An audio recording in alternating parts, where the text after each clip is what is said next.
వెళ్దాం అనుకున్న వాళ్ళు చాలా మంది అడిగే ప్రశ్న ఒకటి ఉంది. అదేమిటంటే, ఏమంటే కోణార్క్ వెళ్ళాలా, అక్కడ అసలు ఏమైనా ఉందా? ఎందుకంటే కొందరేమో కోణార్క్ అద్భుతం అంటారు, కొంతమంది ఏమో అక్కడ ఏమీ లేదు, రాళ్ళు రప్పలు తప్ప అంటారు. ఏది నిజమండి? ఎందుకంటే కోణార్క్ వెళ్లి రావడానికి ఒక రోజు పడుతుంది కదా, లేకపోతే పూరి చుట్టూ ఉన్నవి చూడొచ్చు, వెళ్ళాలా వద్దా అని. ఇంతకీ నిజం చెప్పాలంటే ఆ రెండు స్టేట్మెంట్స్ కూడా నిజాలే.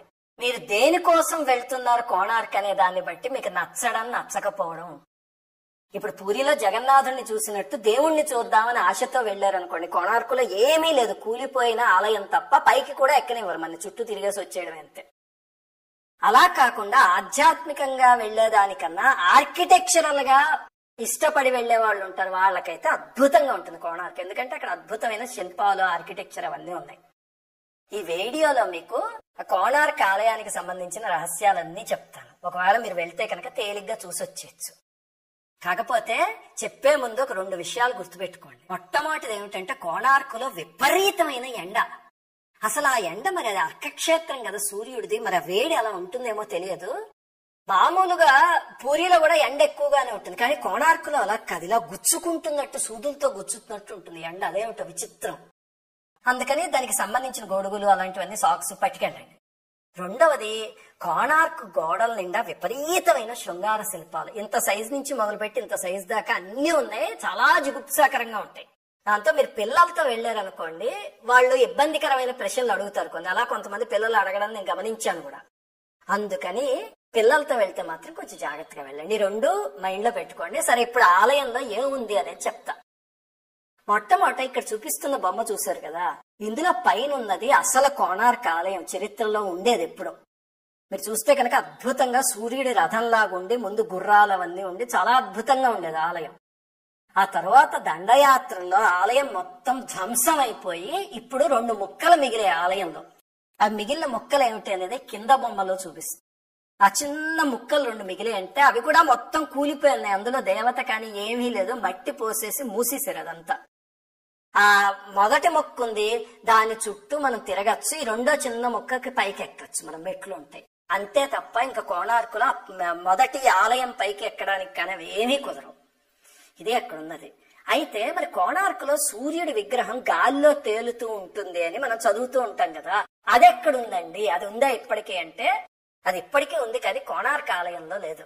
బాకర్ ఖాన్ అని ఒక తురుష్కుడు దండయాత్ర చేయబోతుంటే అప్పుడు నరసింహదేవుడు అనే రాజు కోణార్కులో రెండు అపురూపమైన వాటిని బయటికి తీసుకొచ్చేశారు. ఒకటి ఏమిటంటే ఆ సూర్యుడి మూర్తి, రెండోది అరుణస్తంభం అని మహాశక్తిమంతమైనది ఒకటి ఉంది. అది సూర్యుడి కిరణాలని ఒక రకంగా యాంప్లిఫై చేసి ఆ మూర్తి మీద పడేలా చేసేది అరుణస్తంభం. చాలా విచిత్రమైంది అది. ఆ రెండింటిని తీసుకొచ్చి పూరిలో పెట్టేశారు, ఆ దండయాత్రకి గురి కాకుండా. ఎక్కడున్నాయి పూరిలో అంటే, అరుణస్తంభం మీరు పూరి ఆలయంలోకి వెళ్తూ ఉంటే బయటే ఉంటుంది ఒక స్తంభం, అందరూ దీపాలు అవి పెడుతూ ఉంటారు చూసారా, అదే అరుణస్తంభం. దాని పైన అనూరుడు ఉంటాడు. ఇంకా సూర్యనారాయణ స్వామి విగ్రహం ఎక్కడుందండి అంటే, అది పూరి ఆలయంలోనే. లోపలికి వెళ్తే మీరు ఉత్తరం వైపు ఒక సూర్యనారాయణ స్వామి ఆలయం ఉంది. అందులో వెనకాల ఒక విగ్రహం, ముందు ఒక విగ్రహం ఉంటాయి. వెనకాల ఉన్నది ఇంద్రుడి విగ్రహం, అది మొట్టమొదటి ఇంద్రుడి ఆలయం. తర్వాత ఈ కోణార్కుల మూర్తిని తీసుకొచ్చి ముందు పెట్టారు, అప్పుడు ఆ సూర్యుడి ఆలయం అయిందనమాట. అక్కడ పూజలు జరుగుతున్నాయి. అయితే ఆ పూరిలో విగ్రహం గాల్లోకి ఎగురుతుందండి అంటే, గుర్తు పెట్టుకోండి, గాల్లోకి ఎగరడము ఆ విగ్రహం యొక్క మహిమేమీ కాదు. మ్యాగ్నెటిక్ లెవిటేషన్ అనే ప్రిన్సిపల్ కోణార్కులో చేశారు. దాని ప్రకారం ఒక మ్యాగ్నెటిక్ ఫీల్డ్ ఏర్పాటు చేస్తే కనుక ఒక వస్తువుని గాల్లో నిలబెట్టచ్చు. అది మనం కూడా చేయొచ్చు ఎక్స్పెరిమెంట్. అలాగే శిల్పులు చాలా అద్భుతంగా చేసింది కోణార్క్ ఆలయం. అక్కడ అదంతా ధ్వంసం అయిపోయింది. అలాగే ఆ మూర్తిని ఇక్కడికి తెచ్చేశారు కదా, ఈ మూర్తి గాల్లో ఉండదు, మామూలుగా నేల మీదే ఉంటుంది అంతే. సరే, ఇప్పుడు మన కోణార్క్ ఆలయంలో చూడవలసినవి 5 ఉన్నాయి ముఖ్యమైనవి. అవి ఏమిటి అనేది ఇప్పుడు చెప్తా. మొట్టమొదటిది ఏమిటంటే, మీరు ఆలయంలోకి వెళ్ళగానే మీకు ఎడం పక్క ఒక పెద్ద వృక్షం కనిపిస్తుంది, ఊడలతో సహా. ఎవ్వరూ వెళ్ళరు అక్కడికి, కానీ అన్నిటికన్నా ముఖ్యమైన ఆధ్యాత్మిక ప్రదేశం అదే. దాన్ని సాంబుడి తపోవనము అని పిలుస్తుంది. సాంబుడు తెలుసు కదా మీకు, శ్రీకృష్ణ పరమాత్మ కొడుకు, కృష్ణుడికి జాంబవతికి పుట్టాడు. అతను చాలా మిస్చీవియస్ చైల్డ్, ఎన్నో దారుణమైన పనులు చేశాడు. అలాగా ఒకసారి ఒక చెయ్యకూడని తప్పు చేస్తే స్త్రీల పట్ల, అప్పుడు నారద మహర్షిని కుష్ఠరోగం వస్తుంది అని చెప్పి శపించాడు. అతనికి అలాగే వచ్చింది. ఆ తర్వాత వాళ్ళ నాన్నగారి దగ్గరికి వెళ్ళి, కృష్ణుడి దగ్గరికి వెళ్ళి అడిగితే, ఓహో నా కొడుకు కదా అని రికమెండేషన్ తో స్వామి ఏం తీసేలా అనుభవించు అన్నాడు. అతను క్షేత్రాలన్నీ తిరిగి తిరిగి తిరిగి చివరికి కోణార్క్ దగ్గరికి వచ్చి ఇక్కడ తపస్సు చేయడం మొదలు పెట్టాడు ఆ చెట్టు కింద. మొదలు పెడితే కొన్నాళ్ళకి అతను తపస్సు ఫలించి అతను సముద్రం దగ్గరికి వెళ్ళినప్పుడు సూర్యమండలంలోంచి కొన్ని శ్లోకాలు అతని ముందు పడ్డాయి. 12 శ్లోకాలు పడితే వాటినే ద్వాదశార్యాస్తుతి అంటారు. మీలో కొంతమందికి వచ్చే ఉంటుంది. ఉజ్జన్నజ్య వివస్వాన్ ఆరోహన్ ఉత్తరాన్ దివం దేవ అని ప్రారంభం. అది రోగ నివారణకి అద్భుతం. చిన్న చిన్న శ్లోకాలు, కానీ ఎన్ని రకాల రోగాల్ని పోగొట్టే శక్తి ఉందో వాటిలో. అప్పుడు అతను కూర్చుని వాటి ఉపాసన చేస్తే ఆ కుష్ఠరోగం అంతా పోయింది. ఆ సాంబుడు తపస్సు చేసిన ప్రదేశమే సాంబుడు తపోవనం, ఆ చెట్టు. అక్కడ ఇప్పటికీ ఆ శక్తి ఉంది.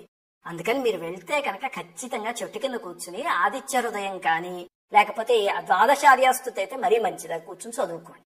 ఇంకా రెండవది ఏమిటి అంటే మీరు ఆలయం చుట్టూ తిరగచ్చు. కింద తిరుగుతూ ఉంటే కనుక మీకు 24 చక్రాలు కనిపిస్తాయి. అందులో ఒక వైపు 12, ఇంకో వైపు 12 ఉంటాయి.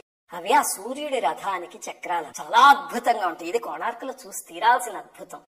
అందులో మొట్టమొదటి చక్రం ఉంటుంది, అదైతే మనకు అందుబాటులో ఉంటుంది, ముట్టుకోవచ్చు. అదొక్కటే అలా పెట్టారు. మిగతావి మనకు అందకుండా గ్రిల్ పెట్టేశారు, లేకపోతే పాడి చేస్తాం కదా మనం. అందుకని దాని దగ్గరికి వెళ్తే మీరు ఎవరైనా గైడ్ ఏం చేస్తాడంటే గొడుగు తీసి దాన్ని ఆ మధ్యలో ఒక ఉంటుంది కదా దానిపైన పెడతాడు. పెట్టగానే అప్పుడు సూర్యుడి నీడ ఆ గొడుగు మీద పడి ఈ చక్రం మీద పడుతుంది. అది ఎక్కడ పడింది అన్న దాన్ని బట్టి టైం సరిగ్గా అవర్స్ మినిట్స్ తో సహా చెప్పచ్చు. అక్కడ 8 స్పోక్స్ ఉన్నాయి. ఆ 8 కూడా ఒక్కొక్కటి 3 గంటలు అన్నమాట. 8 × 3 24. వాటి మధ్యలో మళ్ళీ చిన్న చిన్న బీడ్స్ ఉంటాయి. కరెక్ట్ గా నీడ ఎక్కడ పడింది అన్న దాన్ని బట్టి కౌంట్ చేస్తే అప్పుడు టైం ఎంత అయిందో చెప్పొచ్చు. అది మనం వాచి చూసుకుంటే కరెక్ట్ గా సరిపోతుంది. అలా కట్టారు శిల్పులు, మహానుభావులు. అది తప్పకుండా చూడాల్సిన విషయం.